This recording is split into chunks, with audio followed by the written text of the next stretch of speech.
We will make no progress on dealing with the millions of illegal immigrants who are here now and on rationalizing our system of legal immigration. That's plain and simple and unavoidable.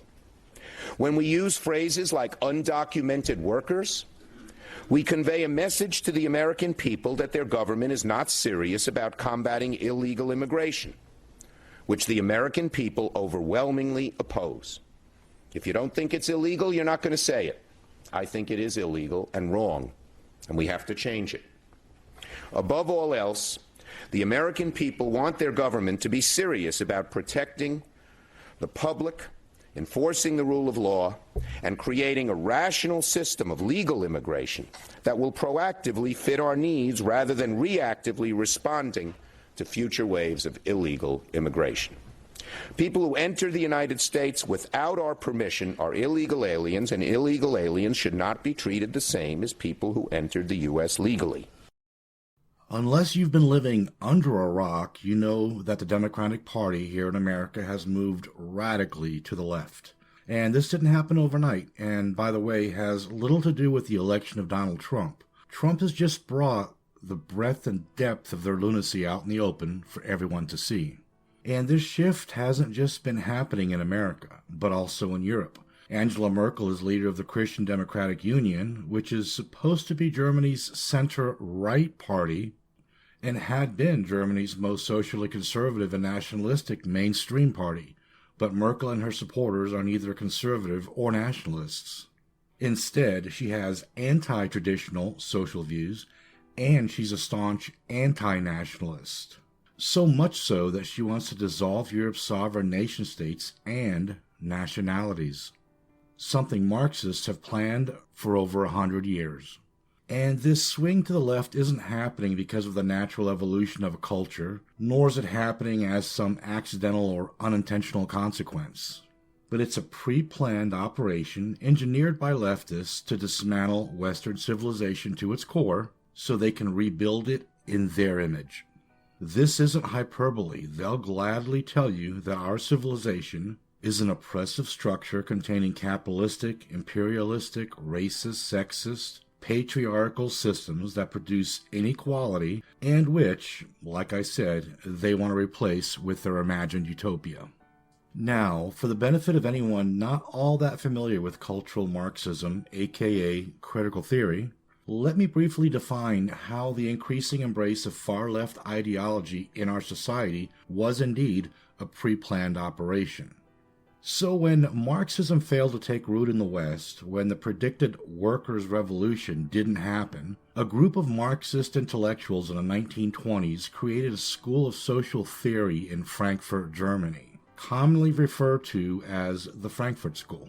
They believed by focusing solely on economics, Marx missed the huge effect culture has on people.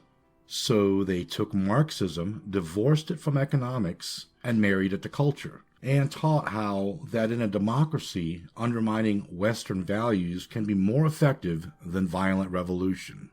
Then in 1933, Hitler came into power, and because Hitler's agenda included stopping the spread of Marxism to ensure what happened in Russia wouldn't spread to Europe, and because the Frankfurt School Marxists were Jews, they left Germany, took refuge in America, were welcomed at Columbia University, where they fully formed their philosophy, and where they taught how to apply it to society, or rather, how to achieve social domination. Note, postmodernist critiques were developed from critical theory. For example, Kimberly Crenshaw, who developed the theory of intersectionality, was a student at the School for Social Research in New York City, which was the Frankfurt School. One of the architects of this ideology that seeped into nearly every aspect of our society was Max Horkheimer, who wrote, "The revolution won't happen with guns, rather it will happen incrementally, year by year, generation by generation. We will gradually infiltrate their educational institutions and their political offices, transforming them slowly into Marxist entities as we move towards universal egalitarianism." And you know what irks me to no end? What he's saying is, I'm proudly subverting yet another established society that has given me refuge and welcomed me. Also, this shows the Achilles heel of liberal democracies, but that's a topic for another video coming soon. Anyway, when Horkheimer's talking about universal egalitarianism, he's not saying people should have equal rights. He's saying people should have equal outcomes. That socially and economically, people should end up the same because people are innately equal, even morally. And that's a foundational principle of leftist ideology today, and one of the biggest and most detrimental lies being told, because it tells people and groups of people that if they're not the same, if they don't have as much of something as the next guy, even Academy Awards, it's because they've been victimized. It's telling people who aren't oppressed that they are oppressed. This causes bitter indignation at having been treated unfairly, which is the very definition of resentment. And leftism is the ideology of resentment and of victimhood. And the left needs victims, because without the oppressed versus oppressor conflict, leftism is a dead ideology, just another philosophy that has little to no impact on our society. So, leftist ideology is based on the premise that everyone should end up the same, because people are not flawed, only systems and institutions are. Therefore, they conclude that when people don't end up the same, it's because something unjust is happening, namely oppression.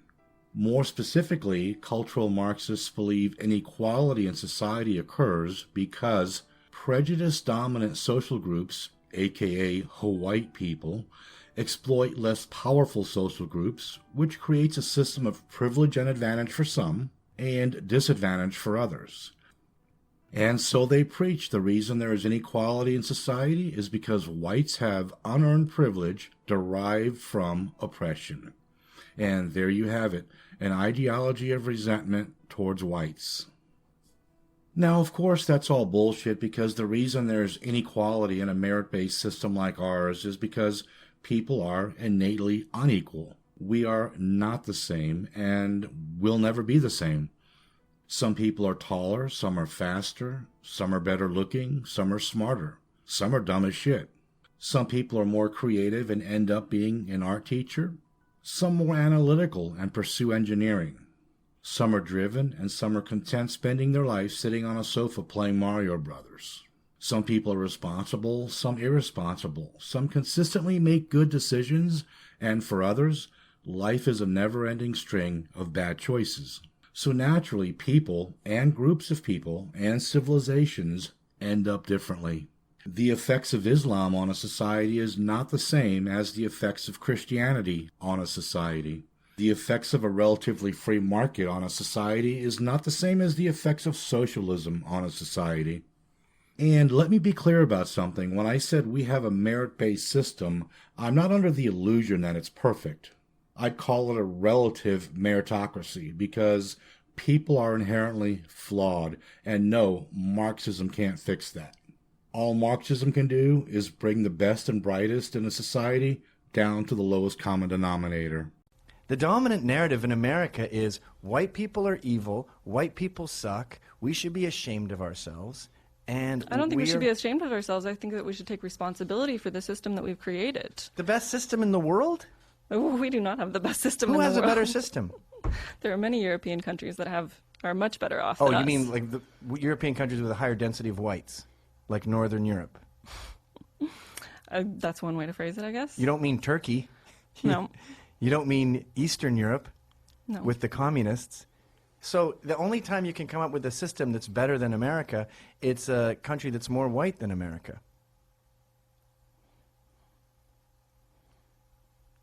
I don't understand. I don't know what to say to that, so. So, because cultural Marxists blame white people for the cause of inequality, whites who buy into leftist ideology have to support their own displacement and celebrate everyone but their own people. But then, why do so many whites buy into this ideology? And I had to think about that for a minute, because I can't put myself in the shoes of a leftist any more than I can see myself being caught up in some psychopathic Jim Jones religious cult. So I think one reason so many whites buy into leftist ideology is it gives them a sense of identity and purpose, sprinkled with a sense of moral superiority. They see themselves as representatives of the oppressed, fighting to defend them. When people don't know who they are and where they come from and don't have a sense of purpose greater than themselves, which is what we see today more than ever, they leave themselves open to all sorts of doctrines, like leftism. They're like a tree without roots. When the first strong wind comes, it knocks them over. That's why you don't see many people with a deeper sense of their identity, history, and culture buy into cultural Marxism. Another reason so many whites embrace leftism is the natural inclination people have to adhere to a group, the comfort of inclusion. Leftist ideology is touted by Hollywood, pop culture, the mainstream media, and it dominates most universities. And kids don't want to be ostracized by being branded a racist. And by the way, this is an old-school Marxist tactic. The word racist first became part of a society's lexicon in 1930s Russia and was used to browbeat people who weren't wholeheartedly communist. In other words, people who weren't politically correct, a term coined by the Soviets in the 1920s. However, racist had a different meaning then. It meant someone who was nationalistic. Good communists identified with the communist collective, not with their ethnic and cultural heritage. Funny how leftists are using the word racist today the way it was originally used in early communist Russia. Only towards whites, though. But I'm not a white supremacist. I just want to celebrate my white heritage. Well, I hate to break it to you, but... Okay, so people love inclusion, and leftists have made it clear that the consequences of dissension are severe. For example, look at Roseanne Barr, who was labeled a racist for supporting Trump, and because she made a racy joke, was fired, costing her tens of millions of dollars minimum. And, to add insult to injury, the cast of her show, the very people who she single-handedly made rich and famous, either kept quiet or proudly and publicly berated her for doing something that she'd been doing all of her life, making racy jokes and being controversial. Another quick example is Taylor Swift, who, as far as I know, is apolitical, at least publicly. And because she refuses to take sides, refuses to talk about politics, and therefore refuses to denounce and bash Trump, she's a racist and white supremacist by default. Welcome to the noble revolution. Okay, and one more reason that I can think of why many whites are caught up in this cult is old-fashioned conditioning. This is especially prevalent in leftist-run European countries. People have simply been conditioned through the government, the media, and often their parents that left-wing ideals like multiculturalism and cultural relativism are good, while a notion like Sweden should generally be a country for ethnically Swedish people is evil. However, it's still not all that easy for the left to convince the masses that whites are evil oppressors for creating a civilization that everyone wants to come and live in. So, like we've seen time and time again throughout history, a little revisionist history, aka propaganda, is required to validate their insane bullshit. And this is especially evil because this is how our kids are taught to hate themselves and their culture, which in turn makes them susceptible to leftist ideology. The Muslims didn't go up from Jerusalem and march up to Europe to attack Christendom. No, the Christians marched down to Jerusalem to attack the Muslims. I'd be rich if I had a nickel every time a leftist cited the Crusades as an example of evil white European Christians invading the lands of peaceful Muslims and brutalizing them in the name of Christianity. Well, the record of history is clear, and it says, Islam was born in Arabia in the 7th century, and the Mohammedans immediately began attacking the Middle East, which was full of Christians, Jews, Zoroastrians, and polytheistic Arabs. Major Christian cities were captured, including Antioch and Jerusalem. Then northern African cities like Alexandria and Egypt were invaded and captured. Then Muslims crossed the Mediterranean and began attacking Europe. They conquered the island of Sicily, and using that as their base, they attacked coastal towns, which entailed killing, robbing, raping, and taking slaves. During this time, over 1 million white Europeans were taken into the Islamic world as slaves. In 846 AD, while attacking Rome, Muslim invaders looted St. Peter's and St. Paul's basilicas, desecrating and pillaging the holiest places in all of Christendom. They also invaded and conquered Spain and tried to invade Europe from the southwest, but were stopped by the Franks at the Battle of Tours, which historians regard as the battle that saved European Western Christian civilization. So all of this so far, about 400 years of brutal aggression, happened before the First Crusade was ever waged.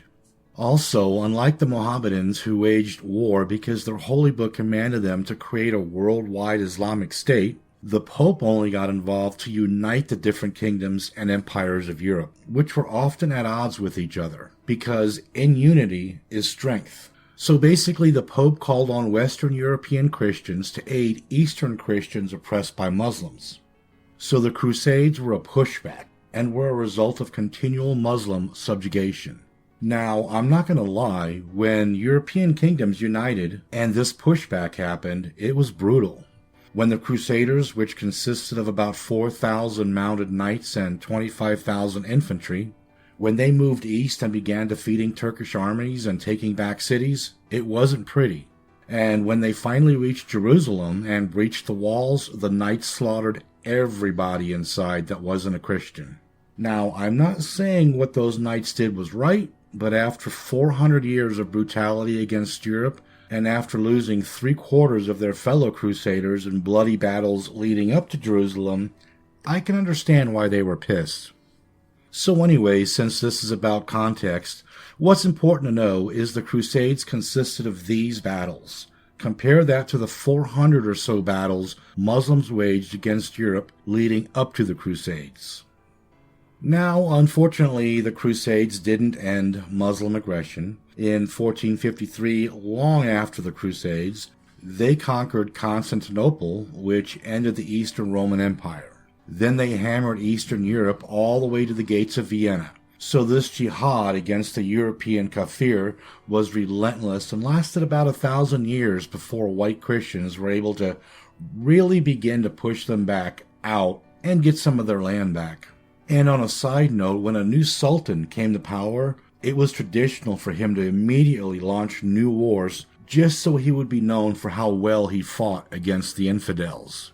And between the 7th and 15th centuries, Muslims dominated the slave trade, and they dealt in the sale of eunuchs, which were castrated male slaves most often used in military service. Eunuchs were created by amputating the penis and scrotum of 8 to 12-year-old boys, which is why there's no black population in the Arab world today. Well, that and because they would kill the newborn children of their African concubines that they got pregnant. Now, I already mentioned Europeans being enslaved by Muslims as early as the 7th century, but I want to reiterate, while Mohammedans were killing and enslaving Africans, they were doing the same with white Europeans. Before Catherine the Great conquered the Muslim-ruled peninsula of Crimea and put it under Russian rule, millions of Ukrainians, Georgians, Bulgarians, Armenians, and Slavs have been enslaved and sold through Crimea.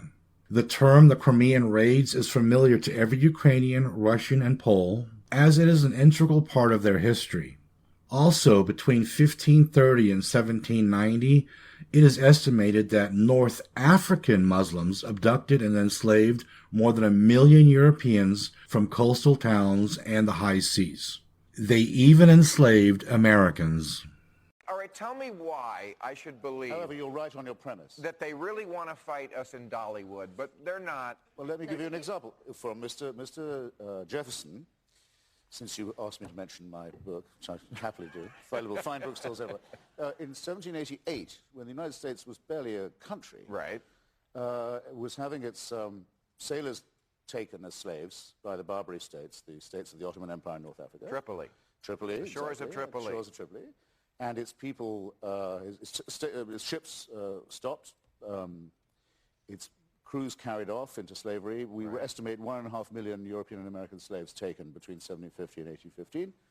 Jefferson and Adams went to their ambassador in London and said, why do you do this to us? The United States has never had a quarrel with the Muslim world of any kind. We weren't in the Crusades. We weren't in the war in Spain.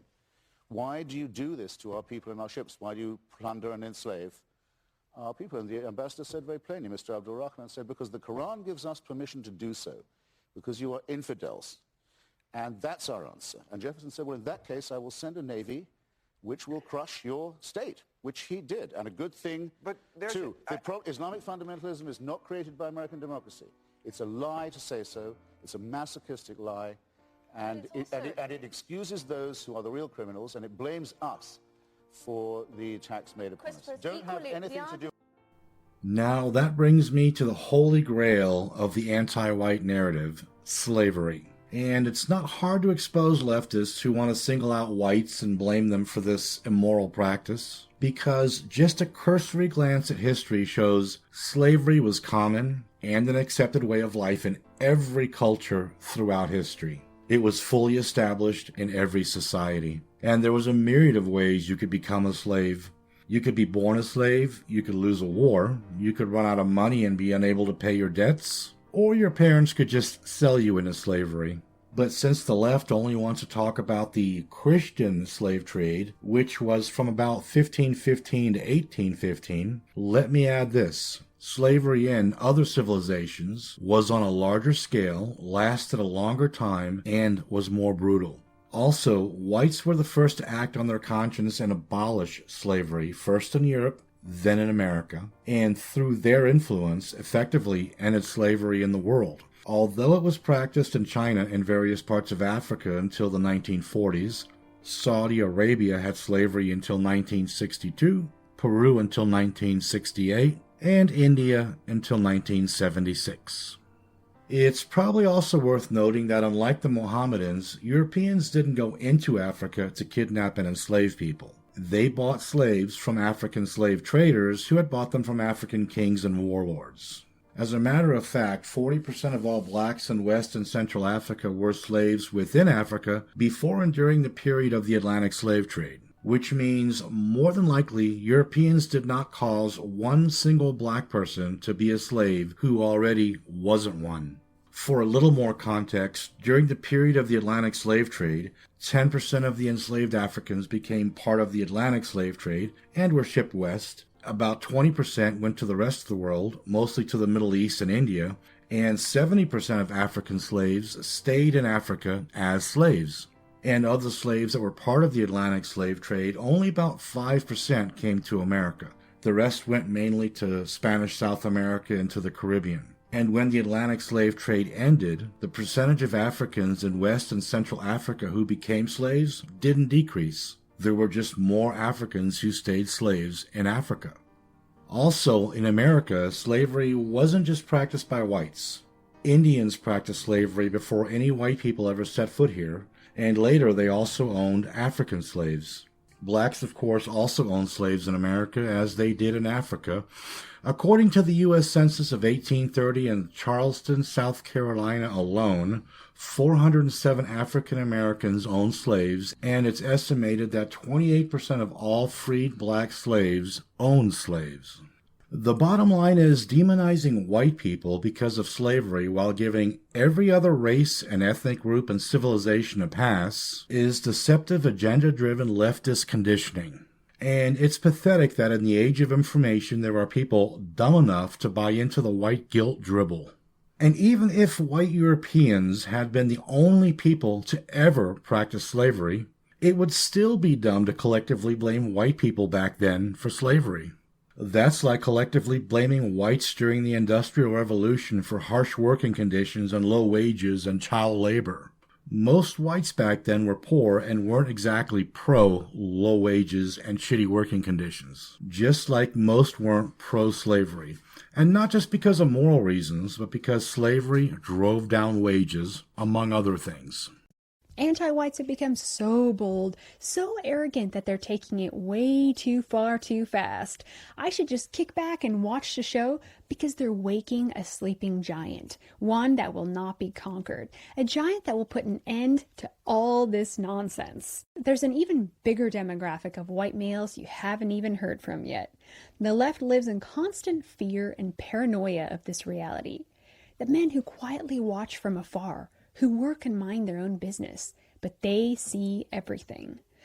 I've said this before, and I'll say it again. The purveyors of cultural Marxism aren't imbeciles. They're smart people. But like the Mensa member who thinks he can commit the perfect murder but makes a dumb mistake that gets him caught, there's something neo-Marxists didn't account for. Something that frustrates them to no end. And that's the power of cultural pride. Cultural pride is why Austrians removed the Social Democrats from power last October and replaced them with right-wing parties that promise to keep Austria's culture and traditions intact. Cultural pride is why parties that were undermining Italy's culture, even though they'd been in power since the end of World War II, were crushed in the Italian elections last March. Cultural pride is why a French party that couldn't even get enough votes to be represented in Parliament a couple of years ago is now Germany's second largest and most powerful party, and growing. Cultural pride is why the party that stands for Swedish nationalism recently became the most popular party in Sweden. And in order to strip people of cultural pride, you have to strip them of their national or ethnic identity. And people who aren't brainwashed are going to naturally resist that. And I say naturally because it's biologically ingrained in us. Human nature is tribal. We naturally care about our own family more than someone else's family. We care more about our own nation more than a foreign nation. And by nation, I mean a people with a shared heritage, which includes a common language, history, religion, and ancestry. It's no coincidence, nor is it because of racism, that 85% of American churchgoers go to churches that are composed of entirely or almost entirely one race. Now, like I said, leftists don't really understand having pride in your culture, your people, and your homeland. And we know this because they're leftists, but more specifically, because they smugly say stuff like, why would you be proud of something you had no hand in doing, of something you didn't accomplish yourself? Why would you even be attached to it? And when they say something like that, it tells you all you need to know about them. Look, I'm not trying to take credit for someone else's accomplishments. It's not about that. It's about the kind of pride that you might feel for your father or children. It's natural to take pride not only in your own achievements, but in the people and things that are connected to you. And so it's natural to take pride in something that was gifted to you. And my cultural heritage is a gift. No, I didn't earn that gift. Nevertheless, it is mine. Remember this flick? Should Tao have refused Walt's gift of the 1972 Gran Torino because he didn't build it himself or buy it himself? Is he not allowed to take pleasure and feel pride in owning it? And as Tao couldn't thank Walt for the Gran Torino, we can't personally thank our ancestors for what they created and for the blood they shed to pass their culture on to us intact. It's not by accident Vienna doesn't resemble Mogadishu. And for that, we should be thankful. And we should treasure and appreciate the things gifted to us. And we can show our appreciation by passing our culture on to future generations intact. As I said earlier, leftism is the ideology of resentment, one of the worst emotions someone can have. Show me a leftist and I'll show you someone who's not grateful for anything. Of course they don't understand cultural and national pride because those things are the manifestation of being grateful and thankful and appreciative. And when the left says we don't have any right to take pride in the things our ancestors did because we didn't personally do them, they're again speaking out of both sides of their mouth. Because in the next breath they'll say, but you should feel guilt and shame for the things you didn't personally do, but your ancestors did. And does the left ever criticize non-whites for showing ethnic and cultural pride? No, they encourage it. Proclaim your brown pride, and the left thinks that's great. But say it's okay to be white, and they lose their collective mind. There's no controversy in saying black is beautiful, but if a white woman says white is beautiful, she's branded a hateful, evil person. When non-whites want to remain homogenous, it's cultural pride. But whites against mass third world immigration into their countries are Nazis. In conclusion, because it's healthy, everyone should be proud of their cultural heritage and ethnic identity. And that includes white people. You know, we came from philosophers, explorers, conquerors, pioneers, inventors, and builders of the greatest civilization the world has ever known. A civilization that's made this world an immensely better place for everyone. We can be proud of that, and know, in being proud, you're being grateful.